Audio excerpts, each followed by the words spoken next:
अस्सलाम वालेकुम। मैं हूं मिस शुमाइला, क्लास 5। मैं आपकी उर्दू की टीचर। चलते हैं टॉपिक को स्टार्ट करने से पहले अब मैं हमारी वीडियो को लाइक कर दीजिए, चैनल को सब्सक्राइब कर दीजिए और बेल आइकन को प्रेस कर दीजिए। चलते हैं अपने टॉपिक की तरफ। चैप्टर का नाम है हिकायत। एक बहुत पढ़ा लिखा शख्स किसी दिन सफ़र पर निकला। रास्ते में दरिया पड़ता था। दरिया को पार करने के लिए करने से इरादे से वो शख्स एक कश्ती में सवार हो गया। कश्ती का मल्ला यानी कि कश्ती चलाने वाले अपने काम में तो माहिर था मगर पढ़ा लिखा ना था, जबकि वो शख्स एक आलिम था और ख़ास तौर से कवायद ग्रामर में महारत रखता था। यानी कि कश्ती का मल्ला जो होता है, कश्ती जो चला रहा था वो पढ़ा लिखा नहीं था, लेकिन वो अपने काम में माहिर था। जो उसका सवार जो बैठा वो बहुत अपने काम में माहिर था। इस महारत को वो अक्सर जताया भी करता था। चुनांचे इसने मल्ला से बातों बातों में पूछा, क्यों मियाँ, तुमने कभी कवायद ग्रामर पढ़ी है? उसने अब मल्ला से पूछा कि क्या तुमने कभी ग्रामर पढ़ी है? मल्ला ने सर हिलाया, मैं कवायद वगैरह नहीं जानता।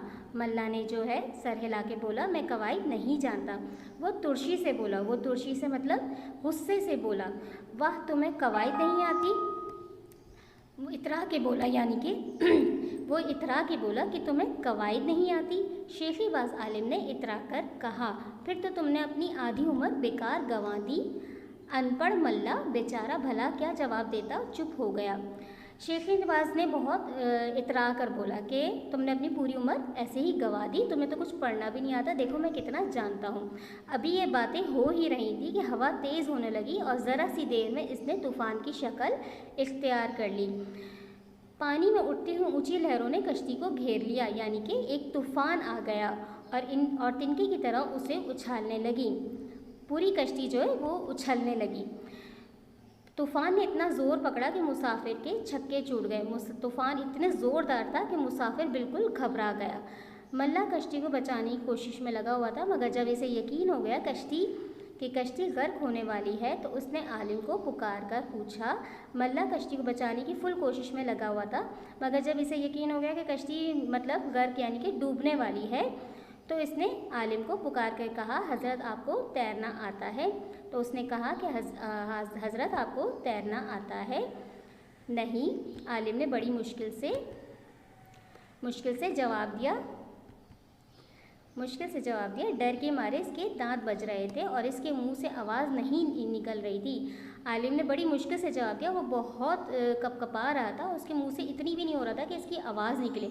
मल्ला ने कहा, तब तो जनाब आपकी पूरी उम्र बर्बाद हो गई। मल्ला ने कहा, तब तो जनाब आपकी पूरी उम्र बेकार गई। ये कश्ती अब डूबने ही वाली है। अब ये कश्ती डूब जाएगी। इसका सबक क्या हुआ? सबक क्या मिला? अगर किसी फ़न में महारत हासिल हो तो शेखी नहीं बगानी चाहिए, यानी कि ज़्यादा शेखियाँ नहीं मारनी चाहिए और ना किसी दूसरे के फ़न को कमतर समझना चाहिए, क्योंकि हर फ़न अपनी जगह अच्छा होता है और ज़िंदगी में कभी न कभी काम आता है। हर फ़न अपनी जगह पे अच्छा होता है, ज़िंदगी में कभी किसी न किसी काम के ज़रूर आ जाता है।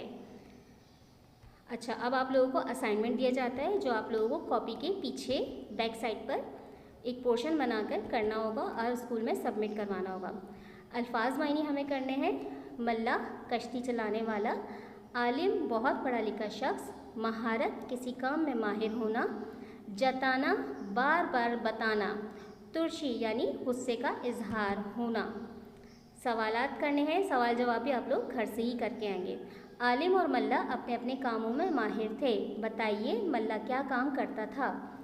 ठीक है, इसका जवाब आप लोग खुद ही लिखेंगे। हिकायत का पहला हिस्सा दोबारा पढ़िए और बताइए कि मल्ला तुर्शी से क्यों बोला और आलिम किस बात पर इतराया।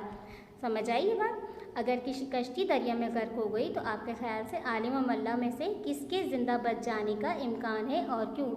इसका मतलब भी बहुत आसान है, इसको आप लोग घर से करके आएंगे और काम जमा करवाने की आखिरी तारीख है 14/4/2021। ठीक है बच्चों, अपना ख्याल रखिएगा। अल्लाह हाफिज़। मिलते हैं अगले असाइनमेंट में।